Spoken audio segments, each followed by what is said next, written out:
Welcome to Jets This Week. I'm Gary Lawless. This is Paul Wiecek.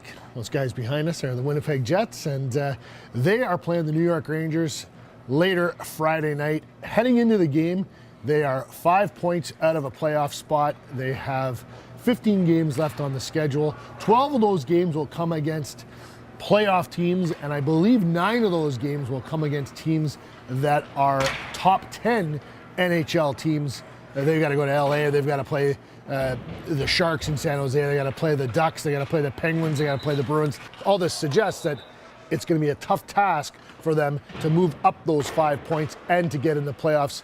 That being said, the games are meaningful for a number of ways. Paul Wiecek, what do you see happening for the Jets the rest of the way, and what can be gained from this if it's not a playoff spot?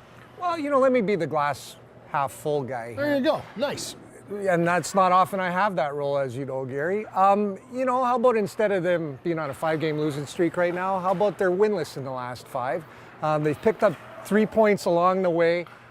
They're not that far off, I don't think, from that 11-3-1 team that came out of the gate after Paul Maurice took over for Claude Noel. Clearly, this is a skid that has cost them. Clearly, this is an uphill battle to get in the playoffs. But you know what? Let's suppose they go 11-3-1 in their final 15. Are they in the playoff conversation at least in the last week to 10 days? Maybe. But the bottom line is, if you're in a hole, you got to stop digging. This team needs to start winning. They need to start winning right now. They got the Rangers tonight.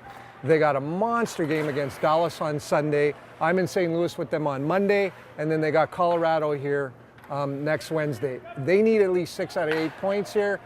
They need to get themselves back in that conversation. And so while I understand everybody wants to write them off as a playoff team, I think in the same way they turned that light switch on when Paul Maurice took over, I think they can turn it back on. Blake Wheeler needs to start scoring. Evander Kane needs to start scoring. If either of those two guys have been scoring in the last 5 games, they win a bunch of those games, right? But both those guys in really bad droughts right now. Well, this is the question. Evander Kane is 10 without a goal, and I believe Blake Wheeler is 5 without a goal.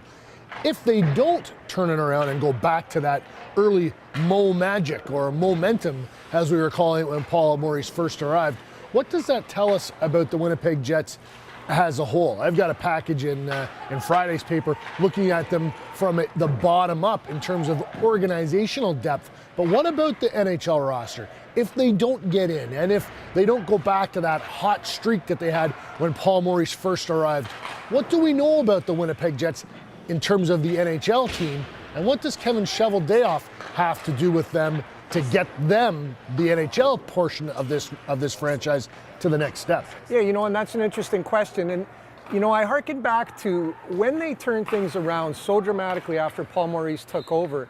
There never really was, to me, a satisfactory answer for why that happened. They talked about a new attitude, there was renewed confidence, there was all that. Clearly, that team had quit on Claude Noel, I think.